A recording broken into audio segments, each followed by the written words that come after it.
भारत एक कृषि प्रधान देश है। आज हम लोग जिस दौर से गुजर रहे हैं वो हमारी संस्कृति के लिए बहुत अच्छा दौर नहीं है। टीचर से प्रेरणा मिली आपको?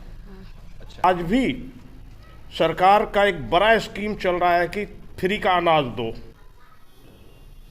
अनाजों को इसलिए हमने टारगेट किया है कि ये हमारे लिए जीने मरने का एकमात्र साधन है। तो चलिए, बच्चा एंजॉय कर रहा है इस मिशन दक्ष को, और जो ये अगर घर जाता तो एक्स्ट्रा ट्यूशन लगता तो घर का पैसा भी बच जा रहा है।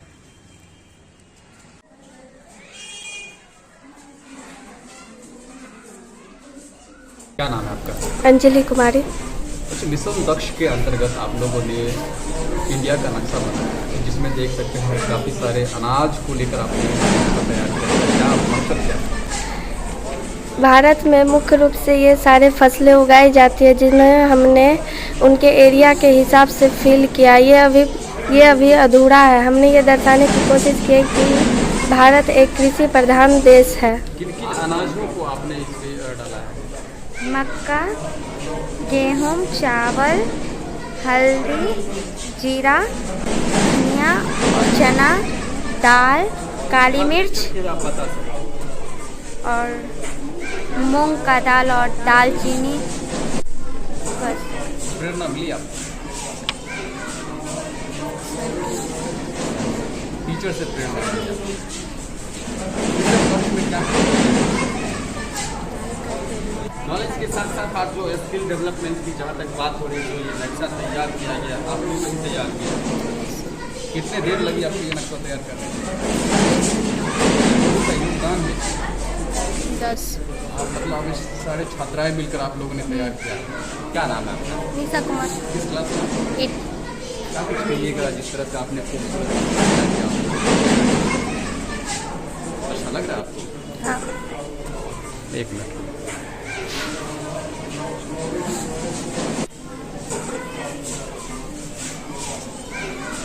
दक्ष के तहत सर आज मध्य विद्यालय उत्तर हाजीपुर में क्या कुछ कार्यक्रम रहा सर? सबसे पहले तो आप लोगों का यहाँ पे स्वागत है, और बच्चों के हौसला अफजाई के लिए आप लोग आए हैं, तो मैं बहुत बहुत साधुवाद देता हूँ आपको। मिशन दक्ष के तहत आज जो है, आप जानते हैं कि मिशन दक्ष का एक्चुअल मीनिंग जो होता है वो dynamic approach for knowledge and skill harmonisation. तो नॉलेज पोर्शन पर तो बात हम कर सकते हैं कि भाषा सीख लो, गणित सीख लो, लेकिन जो स्किल वाला पोर्शन है वो अधूरा रह जा रहा है। तो स्किल वाले पोर्शन पे आज हमने काम किया है। तो ये स्किल का काम तो है ही, साथ ही साथ ये इसमें हम लोग ज्योग्राफी की पढ़ाई करवा लेते हैं। और आप जानते हैं कि भारत विभिन्नताओं में एकता वाला देश है, और ख़ास करके मैं बात करूं तो हम कृषि में धनाढ़ हैं।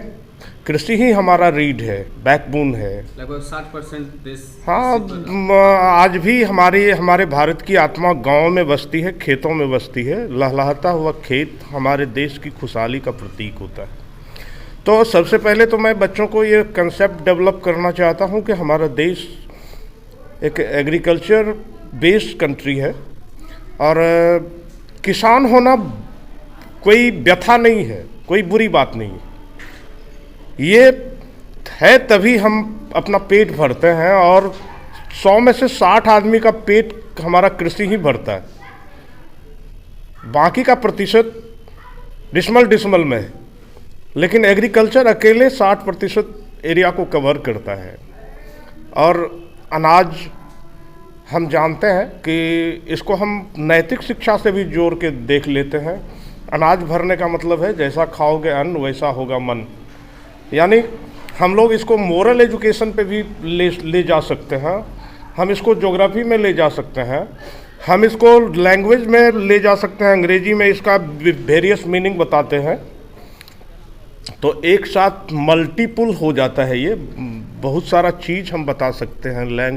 लैंग्वेज बताए, ज्योग्राफी बताए, और विभिन्नता में एकता बताए। आपने कलरफुल देख लिया होगा, डिफरेंट जो कलर है ये हमारी विरासत, हमारी संस्कृति का एक क्या बोलते हैं वो थाती है, जिसके बिना पर हम हमेशा गर्व करते हैं, सीना उठा के चलते हैं। आज हम लोग जिस दौर से गुजर रहे हैं वो हमारे संस्कृति के लिए बहुत अच्छा दौर नहीं है। जो कम्युनल हार्मोनी है, आप देखते हैं कि दक्ष में जो अंतिम शब्द है हार्मोनाइजेशन वाला, इसका क्या मतलब होता है?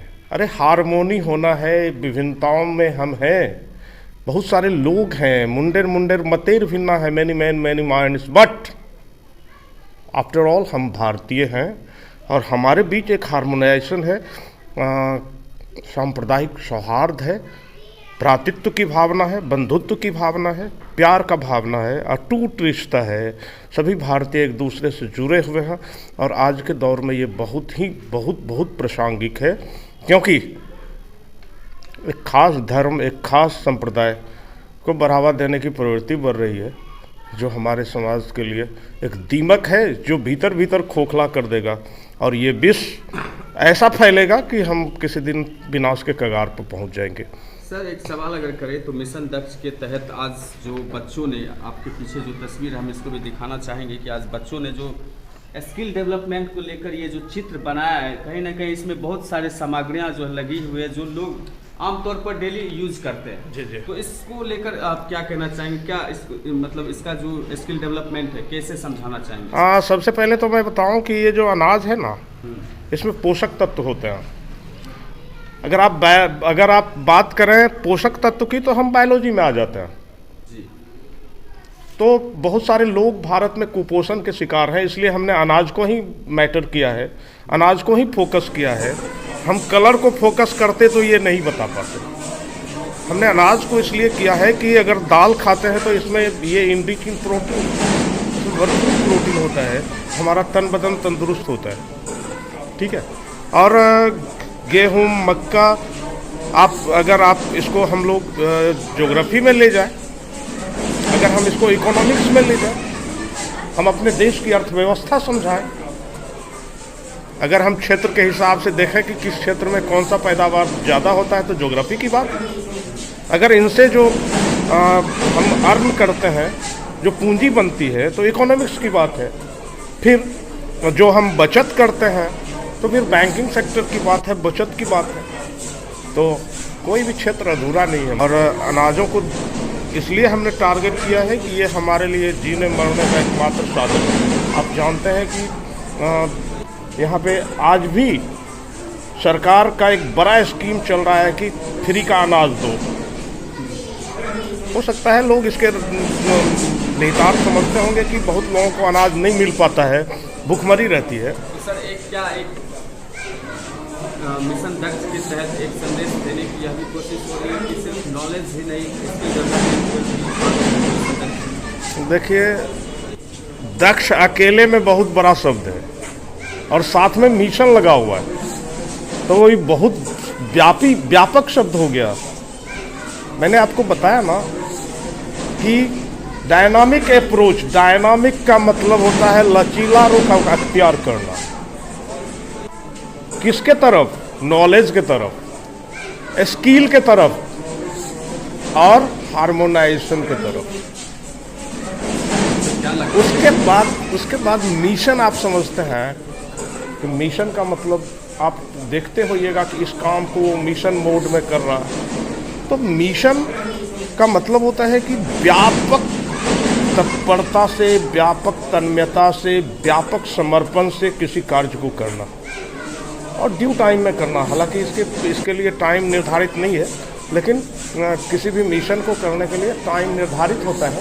एक फ़ायदा हमारे पक्ष में है कि इसके लिए कोई टाइम निर्धारित नहीं है, हम जब तक कर लें। तो चलिए, बच्चा एंजॉय कर रहा है इस मिशन दक्ष को, और जो ये अगर घर जाता तो एक्स्ट्रा ट्यूशन लगता तो घर का पैसा भी बच जा रहा है। तो हमको लगता है कि थोड़ा एक काम करना चाहिए था कि जो फॉर्मेट आप देख रहे थे, इनका पर्सनल इन्फॉर्मेशन मैंने गैदर किया है। हालांकि सरकारी स्कूलों में थोड़ी लापरवाही होती है, इस बात को कहने से हमें कोई गुरेज नहीं है, परहेज नहीं है, और हम उतना नहीं ध्यान दे पाते क्योंकि हम समझते हैं ये सरकारी है, ये बच्चे सरकारी हैं, ये स्कूल सरकारी है। अपना मान ही नहीं लेते हैं। अपना मान लेंगे जिस दिन इसके प्रति समर्पण का भाव बढ़ेगा। और मैं समझता हूँ आगे से इस दक्ष मिशन के बाद किसी दक्ष मिशन की आवश्यकता नहीं रहेगी। अंतरात्मा को झकझोरते हैं, एक बार जगाते हैं और एक बार सोचते हैं कि इतना निर्दोष, इतना बढ़िया चेहरा, ये मासूम सा चेहरा, इसके पीछे जो बचपन है, कभी अपने बाल बच्चे के तरफ झांक के और इसके तरफ देखते हैं तो हम कभी कोई अंतर नहीं करते, कोई अंतर पाते ही नहीं। तो सरकारी और प्राइवेट में यही अंतर है कि वो ज़्यादा फोकस कर पाता है और समझता है कि उसको जोखिम रहती है कि अगर नहीं केयर करेंगे तो बच्चा भाग जाएगा। और हमारे अंदर निश्चिंता है कि नहीं भी करेंगे तो क्या होगा, अगर बच्चे नहीं भी होंगे तो क्या होगा, अगर स्कूल खाली ही होगा तो क्या होगा। इन निश्चिंताओं पे एक क्वेश्चन मार्क है दक्ष, एक प्रश्नवाचक चिन्ह है दक्ष। हमारे द्वारा पढ़ाए गए, हमारे द्वारा लिए गए क्लास ट्रांजैक्शन पे क्वेश्चन मार्क है दक्ष। और हमारे लिए एक बड़ी चुनौती है दक्ष। देखते हैं चुनौतियों से पार हम तभी पा सकते हैं जब बच्चे का साथ मिलेगा। अकेले टीचर कुछ नहीं होता है, उनका कोई एग्जिस्टेंस नहीं है बिना बच्चे के। जब बच्चे ही नहीं होंगे तो विद्यालय क्या होगा, महज एक भवन, एक खंडर, बेजान सा दीवार, बेजान सा महल। तो उसका जान, उसकी सजगता, उसकी मजबूती सब कुछ बच्चों में है और इसी के बल पर हम कहते हैं कि मिशन दक्ष को कामयाब करेंगे। सर, मध्य विद्यालय हाजीपुर उत्तर से कितने बच्चे हैं जो मिशन दक्ष से लाभान्वित हो रहे हैं? अभी तो 90 हैं और 90 हैं और सब अलग अलग टीचर के हेड में पढ़ते हैं।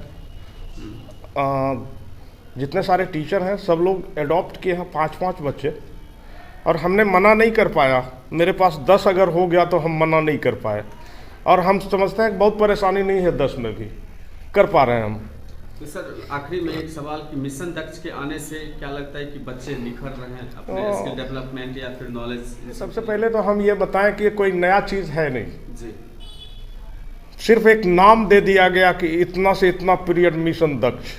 पहले भी पीरियड होते थे, 3 से 4 शिक्षक बैठल रहते थे, कोई नाम नहीं था।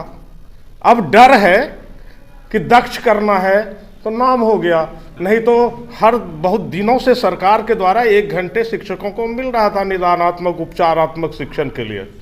तो उस नाम था निदानात्मक शिक्षण, नाम था उपचारात्मक शिक्षण, अब हो गया मिशन दक्ष। पहले कहीं देखा नहीं जाता था कि बच्चे को एक्स्ट्रा टाइम में बैठाया जाए? नहीं ना, अरे हम लोग तभी चलते हैं जब हमें कोई चलाता है, कोई डराता है। तो कहने का साफ तौर पर यह है कि के पाठक का ये जो कहीं ना कहीं मिशन दक्ष है बिहार सरकार का, तो कहीं ना कहीं इससे बेनिफिट कहीं ना कहीं स्कूल के जो छात्र छात्रा हैं उनको मिल रहा है।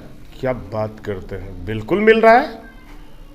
जो समय 1 घंटे का जाया हो जाता था, आपसी बातचीत में खत्म हो जाता था, तरह तरह के राजनीतिक चर्चा में खत्म हो जाता था, घरेलू चर्चा में खत्म हो जाता था, अब उसका शैक्षिक उपयोग हो रहा है।